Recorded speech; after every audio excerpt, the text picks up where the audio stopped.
Hey everybody, it's Steve from Asian Boss. We often hear how tough life must be for people living in North Korea. But let's face it, it's hard to relate to them on a personal level because we don't know exactly what they have to go through on a daily basis. We previously had a chance to interview a North Korean defector named Pil-Ju Kim. And what he shared with us off the camera was so mind-blowing that we had to sit down with him again to get his incredible life story. Here it is. 그래도 다시 뵙게 돼서 영광입니다. 제가 더 영광이죠. 저번에 이제 인터뷰를 아시안보스랑 몇 번을 했는데 사람들의 반응이 굉장히 뜨거웠어요. 아, 정말요? 그래서 어떤 생활을 거쳐서 오늘 이 김필주란 사람이 되었는지에 대해서 좀 더 좀 파헤치고 싶어서 이렇게 불렀어요. 북한에서 오신 지는 얼마나 되신 거죠, 그럼? 2006년도 대한민국으로 와서 올해까지 총 11년째 대한민국에서 살고 있습니다. 북한에서 어린 시절이 기억이 나세요? 너무 생동하게 납니다. 고난의 행군 시기에 300만 명이 대략 아사하면서 발생됐던 고아들을 꽃제비라고 했었는데 그 꽃제비의 한 명이 됐었던 거죠. 엄마가 그 꽃제비 그 시설에 잠깐 머물러라. 왜냐하면 엄마가 돈을 좀 벌고 너를 데려갈 수 있는 요건을 만들어서 오겠다라고 저하고 약속을 했기 때문에 거기 있었던 건데 엄마가 나 데리러 오기 전까지 살아남아 있어야 되는 거였어요. 수용소 어떤 단체가 있을 거라고 생각을 못 했거든요. 네. 정부에서 그 꽃제비 애들을 관리를 해라 라고 만들어 놓은 시설이었어요. 그러면 잠 잘 때는 있는 거잖아요. 막 밖에서 노숙자처럼 자는 건 아니잖아요. 네, 그 안에서 자죠. 안에서 자긴 하는데 하루에 한 끼를 줬었어요. 그릇 안에 옥수수 가루 물을 풀고 운 좋으면 3알 정도 들어가 있고 대부분 한 알 혹은 없어요, 전혀. 그래서 그런 거를 이제 하루에 한 끼를 먹는데 애들이 못 견디죠. 그래서 어떻게 하냐면 그 시설을 탈출해서 빌어 먹거나 그 다음에 곡물이 떨어진 거 주워 먹거나 혹은 훔쳐 먹거나. 몸 상태가 어땠어요, 그때? 뼈에 가죽만 씌워놓은 거죠. 그리고 살아있는 게 기적인 그런 상황들이죠. 그래서 가만히 앉아서 죽을 시간만 기다려야 돼요. 그런데 저는 태어나서 처음 사람 죽는 거 봤었어요. 그래서 그때 그런 것들이 너무 이렇게 머리에 선명하게 아직도 지금 쭉 그려지는데 그 애가 여자애였어요. 저보다 2살 어려였고 제가 그때 12살이었으니까 걔는 10살 정도 됐겠는데 걔가 이렇게 쭉 앉아서 이렇게 나하고 같이 이제 멍하니 지나가는 사람들 보고 있고 지나가는 사람들이 뭐 먹다 버리면 그거 가서 나눠서 주워 먹고 이렇게 있었는데 어느 날 그 친구가 그러는 거예요. 오빠 나 힘들어 이러는 거예요. 나도 그랬죠. 나도 힘들어. 똑같은 입장이잖아요. 그래서 애가 나 졸려 이러면서 옆에서 쑥 눕는데 파리가 새까맣게 끓는 거예요. 물론 안 씻어서 냄새 나서 그러겠죠. 근데 나보다 걔한테 상대적으로 너무 많은 거예요. 특히 항문에. 그래서 보니까 똥 싼 것 같더라고요. 아니 뭐야 얘 이렇게 하고서 탁 일어나서 그 자리를 떴는데 뜨면서 봤는데 그 애의 구멍이랑 구멍에는 다 파리가 있었어요. 눈, 코, 입, 귓구멍, 항문. 네, 이렇게, 그러니까 새카맣게, 진짜 팬다 눈처럼 이렇게. 그리고 이게 처음 느끼는 거니까 너무 무서운 거예요. 그날 저녁에 걔가 죽은 거를 알았어요. 그리고 그 죽은 시체를 발견한 건 바로 나하고 같이 있었던 그 자리에서. 그래서 결국은 걔가 운명하는 순간 나는 옆에 있었지만 그게 운명하는 순간이라고 내가 알았으면 뭐 팔이라도 쫓아줄 법했지만 나는 몰랐었으니까 걔한테는 좀 미안한데 근데 먹을 게 없어서 죽은 거예요? 그렇죠. 결국은 굶어 죽은 거예요, 걔는. 저도 그 신세가 될 뻔했고. 그래가지고 네, 걔 팔이 달려드는 거 쫓아도 못 쫓어요. 모르니까. 그렇게 해가지고 그래도 좀 같이 생활을 했었으니까. 걔가 나한테 정보를 많이 줬었어요. 오빠 오늘 어디에 식량 차가 들어오고 거기 가자. 응, 가자. 이렇게 가서 식량도 같이 구해서 같이 먹기도 했었고 나보다 2살 어리고 10살짜리 애인데 너무나 오지고 너무나 똑똑했고 네, 그래가지고 걔 생각을 하면 사실 너무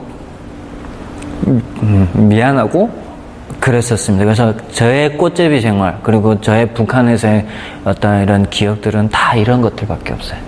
그래서 허무에 있던 그 과정에 한 2, 3일이 더 엄마가 데리러 왔었어요. 그 이후로 엄마와 같이 지내게 됐다. 결국은 엄마와 저는 계속 방황을 하는 유랑자 삶을 살았던 거죠. 그러다가 어떤 남성을 만나서 살게 됐는데 그게 제가 넘어오기 전까지 살았던 새아빠였고 새아빠의 조건 엄마가 거기 들어가게 된 경우는 집이 있었기 때문에 이제 그 새아빠하고 약 한 4, 5년을 살았었죠. 새아빠랑 같이 산다고 하는 게 쉽지만은 않을 것 같은데. 지금 한국에서 말하는 일종의 아동 학대를 당한 거죠, 저는. 어떤 식으로요? 우선은 제가 혈우병을 갖고 있거든요. 그거라면 저는 집에서 일을 하지 말았어야 되죠. 근데 저는 집에 한 100평 정도 터밭이 있었는데 그걸 제가 다 관리했거든요. 북한은 기계도 없고 소도 개인의 소유가 안 되기 때문에 모든 걸 내가 다 사람이 해야 돼요. 그거를 주체가 제가 했던 거죠. 일만 하다 보면은 뭐 학교도 전혀 못 다니고서. 그래서 제가 학교를 못 가게 된 게 중퇴가 된 것이 그런 이유들이었어요. 본인의 자녀들은 다 학교 가고, 그렇게 됐던 거죠. 결국은 17살 때 딱 터졌어요. 그 터지게 된 계기가 뭐냐면, 제 생일날 소원이 그거였거든요. 쌀밥에 계란 후라이 먹는 게 소원이었는데 한 번도 해본 적이 없거든요. 제가 8월 11일 생일이고, 옥수수가 그 전엔 잘 안 나와요. 근데 그 해 따라 농사가 좀 잘 됐던 것 같고, 옥수수가 모금 탐스럽게 열렸었어요. 그래서 집에서 그 새아빠가 비우는 시간을 관찰한 결과 그날은 그 시간에 안 들어오거든요. 그래서 옥수수를 따서 굽고 있는데 문이 열리는 소리가 들리는 거예요. 새아빠가 한참 있다, 야, 이게 무슨 냄새냐? 그리고 이게 뭔 소리냐? 그래서 사실은 옥수수를 구워 먹고 있다 하니까 아빠가 하는 말이, 이놈의 새끼 안 되겠구만. 집에서 일을 하라고 했더니 도둑처럼 집에 식량을 축내고 있어? 다짜고짜 그냥 발로 가슴팍을 팍 차버리는 거예요. 그래가지고 푹 튀어나가서 쓰러졌죠. 근데 그 순간에 이런 이게 울분이 쭉 올라오는데 표출을 못하고. 아무 소리도 못했어요? 못했어요. 왜냐면 그 말에서 구타를 더 당하게 되면 저만 손해예요. 출혈하면 안 되기 때문에. 근데 그때 내가 엄마한테 제일 고마웠었어요. 태어나서 처음 엄마가 날 변호했거든요. 얘 잘못한 게 뭐냐고 이러시는 거예요. 생일 지난 지 얼마 안 됐고 생일날에 제대로 뭘 해준 적이 있냐. 근데 그 옥수수 하나가 그렇게 아깝더냐. 그때 울컥 하는 거예요. 엄마 마음에서는 이미 아빠에 대한 그 상처, 신뢰 무너진 상태고 나 또한 그런 상태였고, 그래서 엄마가 그때 결심한 거는 이 집을 떠나리라고 결정을 했어요. 그 사건으로 인해서. 그때 처음 탈북을 하게 된 거죠, 저도. 엄마가 중국으로 간대요. 그렇게 해서 태어나서 처음으로 그 아빠의 어떤 감옥 같은 생활에서 해방이 되고, 또 엄마하고 난생 처음 단둘이 어떤 여행처럼 떠났던 그게 처음 탈북 계기였어요. 그렇게 해가지고 이제 강을 건너게 되고, 제가 강을 건너던 강폭이 너무 넓었어요. 중간에 섬이 있고, 이 정도로. 그래가지고 중국인들이 배를 타고 건너다녔어요. 그래서 엄마와 내 최종적인 목적은 그 북한 지역을 넘어서서 그 섬에 주둔해 이게 숨어 있다가, 그들이 이제 저녁에 퇴근을 할 때 그 배를 빌어서 이용하는 거였어요. 이제 어렵게 이제 탈북을 성공을 해요. 하여튼 그 과정을 거쳐가지고 이제 친척 집에 들어가서 지내면서 한 6개월 있다가 북한으로 한번 북송당했었어요. 북한으로 북송을 당해요? 붙잡히신 거예요? 그렇게? 네, 붙잡힌 거죠. 그래서 어떻게 됐냐면, 이제 엄마하고 내가 어떻게 숨어서 잘 지내다가 국경연선을 지키는 군인들이 3명이 들어오는 거예요. 들어오더니 다짜고짜 중국어로 네 집이 어디냐? 너 이름은 뭐냐? 막 물어대는데, 근데 말이 안 나오는 거예요. 너무 당황해서. 그 순간에 인지를 했던 거는, 지금 뭔가 글렀다. 잘못됐다, 뭐가. 우리가 중국어로 질문을 하는데 대답을 못하니까 바로 그 조선족이 하는 말, 옷 입어 이러더라고요. 근데 제가 생각하기에는 만약에 북송을 당한다면 그건 100% 죽는? 그렇진 않나요? 90년도 초반에 탈북했던 사람들은 총살까지 했어요. 근데 북한의 경제가 막 흔들리면서 탈북자가 엄청 많아진 거죠. 그럼 그들을 다 죽일 수는 없는 거잖아요. 그래서 횟수에 따라서 그게 죄 값이 올라가고 내려가요. 그러면은 사람들이 그렇게 탈북을 했다가 붙잡혀오는 게 그렇게 두렵지는 않겠네요? 감옥 생활을 해야 되잖아요. 그리고 감옥 생활이 짧게는 3개월, 길게는 6개월, 더 길면 회차에 따라 더 길어지면 굶어 죽어요. 결국은 죽는 거예요. 죽으러 가는 길이나 마찬가지예요. 북송을 당할 때 그 느낌이 어떠셨어요? 태어나서 처음 군인들한테 잡히고 이 수갑을 차보고 그다음에 태어나서 처음 감옥이 철창이 이게 있는데 들어가니까요. 그때 이제 공포감이 그래서 심적으로 엄청 놀랐었나 봐요. 그래서 감옥에 잡혀 들어갔는데 제가 코피가 터졌어요. 네, 코피가. 근데 피가 나면 안 되잖아요. 안 되죠. 근데 엄마가 탁 치면서 잘 됐다 이러는 거예요. 탈북자들이 대부분 감옥소에 잡히게 되면 자해를 해요. 예를 들면 오핀 같은 거 그런 걸 삼켜요. 동전 같은 거 삼켜요. 왜냐하면 오핀을 삼켜요? 네, 왜냐하면 그 자해를 하게 되면 병원으로 호송되잖아요. 이해가세요? 병원으로 호송되면 이 철창 속에서 일단은 빠져나와요. 즉 탈출할 수 있는 어떤 선택의 폭이 생겨요. 근데 나는 그렇게 안 해도 지금 터진 거잖아요. 그러니까 엄마가 잘 됐다. 우리 탈출할 수 있는 기회가 생겼다. 이거였어요. 근데 피는 계속 나는데? 근데 이상하게 피가 멎어요. 이것도 신기하죠? 어쨌든 몰라요. 그래가지고 또 어떤 일이 있었냐면 엄마가 야 멈춰지면 안 되는데 해가지고 CCTV가 저 뒤에 코너 어디에 있었는데 CCTV 엄마 몸으로 가리고 내 코를 팡팡 때렸어요. 엄마가? 엄마하고 내 같이 엄청 아팠어요. 그래가지고 피가 쫙 바닥에 흘렀죠. 그 다음에 이제 연기 아닌 연기를 한 거예요. 애가 죽어간다. 병원으로 호송해달라. 내 피 흘리는 상황을 보고 이들은 병원이 아닌 북한으로 바로 보내버린 거예요. 왜 병원을 왜 안 데려가고 왜 북송을 바로 시켜요, 그럼? 그들이 보니까 다른 사람하고는 다르게 피가 흐르니까 죽을 것 같은 거예요. 다른 나라 사람이 우리나라에 와서 그 과정에서 죽게 되면 중국 당국도 어떤 그렇게 좋지는 않은 문제가 복잡해지나 봐요. 빨리 북한 가서 죽으라고. 죽으려면 북한 가 죽으라 이거예요. 그럼 계획하고 틀린 거잖아요. 완전 180도 달라버린 거예요. 근데 어쩔 수 없잖아요. 그래가지고 한 12인승 그 차에 우리를 태워서 가는데 거기서 살짝 쇼킹한 모습이 연상됐어요. 그게 뭐냐면 새아빠가 거기 있는 거예요. 우리가 그 잡히게 됐던 이유는 그 새아빠가 우리 잡으러 온 거예요. 웃기죠? 예, 여튼 그렇게 돼서 그래서 잡으러 왔다, 자기도 잡히고 자기는 일부러 잡히고 물귀신처럼 끌고 가려고. 북송하는 그 버스, 그 차량 안에서 그 인간을 만난 거예요. 어쨌든 지금 놓여진 처지는 이제 가서 죽느냐 사느냐, 특히 나는 혈우병을 갖고 감옥소에 가서 취조를 받느냐 안 받느냐 이게 문제가 더 컸어요. 엄마가 하는 말, 피 많이 흘려서 정신 못 차린 척 해라. 너 감옥 가면 안 돼. 이렇게 된 거예요. 그래서 나도 그건 아니까 무슨 말인지 그래가지고 이렇게 연기를 했죠. 일단은 양쪽에서 나를 부추겼어요. 이게 나를 이렇게 팔 잡고 그래서 쟤 왜 저래? 이렇게 된 거죠. 보위부원들이.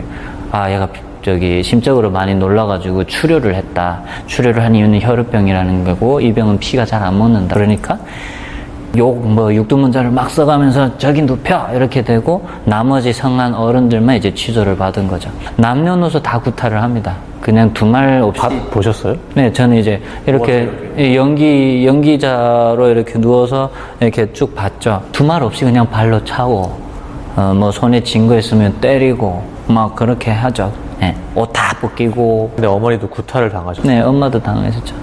일단 개갓나 새끼 하면서 뺨도 맞으시고, 쓰러진 거 발길에 맞으시고, 예. 네. 여튼, 그 과정을 나는 다행히 안 거치고 지금 그거 보고 있었고. 그래서 이들은 통과하는데 새아빠는 고문을 안 당했어요. 왜냐면, 때리려고 하니까 나는 아내 데리러 갔다 왔고 보다시피 데리고 왔습니다. 이렇게 된 거예요. 네. 어쨌든, 네, 그래가지고, 새아빠는 이제 그 명제하에 나를 호송해서 집으로 무사히 올라가 버리고, 엄마만 감옥에서 한 3개월 있다가 나오게 됐다. 그래서 그런 경험, 그런 에피소드가 있어요. 탈북할 결심을 또 하신 거예요? 그럼요. 생일날에 쌀밥에 계란 후라이도 못 먹던 내가 삼시세끼를 그렇게 먹었고 불가능하다고 생각했던 걸 지금 가능하게 살았었던 경험이 있었기 때문에 더 이상 북한에서 못 살겠었더라고요. 그럼 다시 탈북을 했을 때 처음하고 비교했을 때보다 얼마나 더 어려웠나요? 제일 어려웠던 건 아버지의 그 감시로부터 벗어나는 게 제일 어려웠어요. 또 탈북을 해야 되는데 둘 다 이제는 나올 수가 없는 거예요. 그래서 엄마는 나를 인질로 남겨두고 엄마는 그 빌미로 나 중국에 가야 된다. 거기 벌어놨던 돈을 찾으러 가야 된다. 이렇게 된 거예요. 그래서 저는 거기서부터 벗어나는 게 숙제였어요. 어떻게 벗어나셨어요? 혈우병이 도발을 해가지고 발발을 해가지고 무릎이 오른쪽 무릎이 팅팅 부어가지고 지금 엄청 크게 부었었어요. 그래서 무릎이 부어서 걷지를 못했어요. 새아버지는 이제 그 상황을 보고 어디 못 갈 거라는 확신을 하신 거죠. 그래서 어쨌든 낮에 정신 좀 차려가지고 아버지한테 그랬죠. 나 친구들 집에 가서 카드놀이 좀 하다가 집에 돌아오겠다. 알았다. 이렇게 된 거예요. 그리고 엄마가 알려준 브로커네 집을 찾아가서 이제 두만강을 건너게 되는데, 브로커네 집을 찾아갔더니 너 지금은 못 넘는다라는 거예요. 그래서 왜 그러냐 했더니 얼음이 녹기 시작해가지고 그 녹은 상태가 너무 심각해서 너 가다가 빠져 죽을 수도 있다. 그래서 이래도 죽고 가다가 빠져 죽어도 죽고 어차피 죽는데 나는 그러면 엄마 찾아가다 죽겠다. 보내달라. 그 정도로 의지를 밝혔더니 그쪽에서 그러면 어쩔 수 없지 가라. 그렇게 해가지고 이제 건너게 된 거죠. 이런 돌다리를 쭉 두들겨 보는데 다행히 얼음 중간은 단단했어요. 그래가지고 짝대기 버려버리고 그냥 걸어만 나 살려라 해가지고 그 강을 건넜죠. 엄마가 알려준 전화번호 머릿속에 넣고 그 다음에 엄마가 쥐어졌던 중국돈 10원 하나 들고 택시를 탔어요. 택시를 가려고 하는데 그 중국에는 시골에서 택시를 타고 시내를 나가게 되면 택시에 한 사람만 안 태우고 여러 명을 태워요. 오른쪽에 한 사람이 앉았었는데 그 사람이 중국어로 나 어디 간다고 얘기를 하고 결국은 다 같이 앉았는데 그 사람이 갑자기 나한테 그러는 거예요. 나 출근 지금 늦어서 그러니까 내 출근하는데 먼저 가고, 조선말로, 한국말로. 그래가지고 신기했죠. 저는 중국 사람들 속에서 조선말 나오니까. 그래서 너무 반가웠고. 그래서 알았다고, 자기가 거기 먼저 가고 네 갈 길 가라 해서 알았다고 이렇게 했는데, 택시가 뚝 서서 눈을 딱 들어보는데 작년에 내가 잡혔던 그 군인들이 있는 곳인 거예요. 택시를 타고 있던 옆에 사람이 나를 탈북자인 걸 알아보고 한 번에 타자마자 아니 그러니까 건너오는 과정을 본 거예요. 이른 아침이다 보니까 아침에 나와서 뭘 하다가 내가 택시를 타는 거 본 거예요. 그리고 부랴부랴 쫓아와서 내 택시를 탄 거예요. 결국에는 나오자마자 바로 또 간 거네요, 거기로? 그렇죠. 이제 어렵게 이제 저는 그런 과정을 거쳐가지고 이제 겨우 중국 땅을 밟았는데 이제 엄마 품에 안겼다라는 생각을 했는데 바로 국송될 위기인 거죠. 보초병이 툭 오더니 내리라는 거예요, 나보고. 그때 이제 나 신고당했구나. 좀 하늘이 무너진다는 느낌이 그런 건 아닌가라는 생각이 그때 들었었어요. 그래가지고 그때 펑펑 앉아서 울고 있는데 그 병방대 군인이고 그리고 조금 높은 직위에 있는 분인 것 같았어요. 이게 별 박은 거 봐서는. 그분이 와서 이렇게 지금 인터뷰하듯이 물어보는 거죠. 왜 왔냐? 저는 다 됐고 그냥 살려달라고 하는데 안 된대요. 보다시피 너는 신고당했고 우리는 돈을 지불을 했고 이 기록들이 다 올라갔기 때문에 널 놔줄 수는 없다. 난 그럼 이제 북한으로 가야 되냐 하니까 그렇다 이러는 거예요. 암담하죠. 그래가지고 한참 또 울고 있다가 이제처럼 날 그냥 놔주는 게 안 되면 나 스스로 가게 해달라. 그래서 실제로 스스로 가게 되면 죄가 감면이 돼요.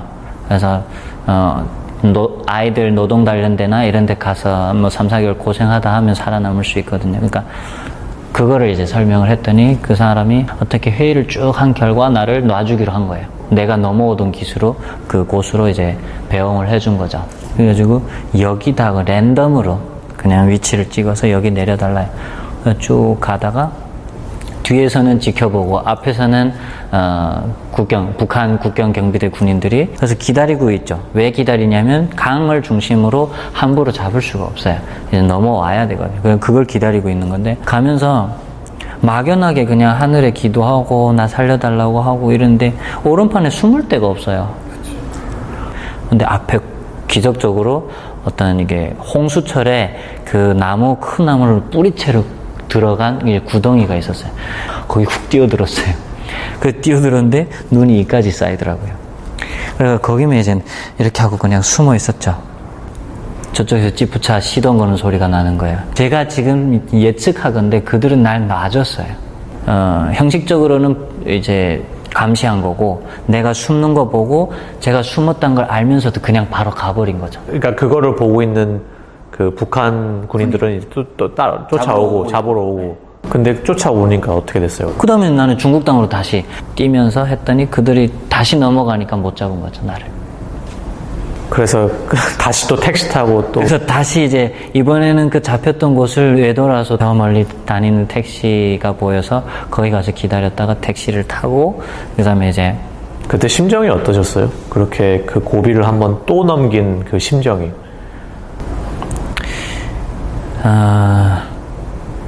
어떤 심정도 없었어요. 그냥 살았구나, 다행이다. 이렇게 어려운 과정을 통해서 탈북을 하셔서 한국에 오셨는데 앞으로 혹시 계획 같은 게 있으신가요? 저는 이제는 죽어도 원이 없어요. 자유를 얻었고요. 그래서 그런데 살아있잖아요. 이 몸뚱아리가, 이 생명이 아직 붙어 있는데 바라는 게 있다라면 작게는 탈북자들이 좀 이 나라의 사회에 잘 적응하고, 크게는 모든 지구촌에 있는 사람들이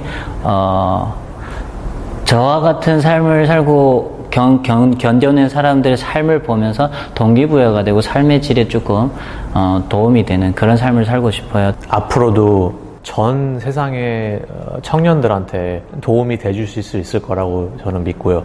그랬으면 좋겠습니다. 정말. 감사합니다.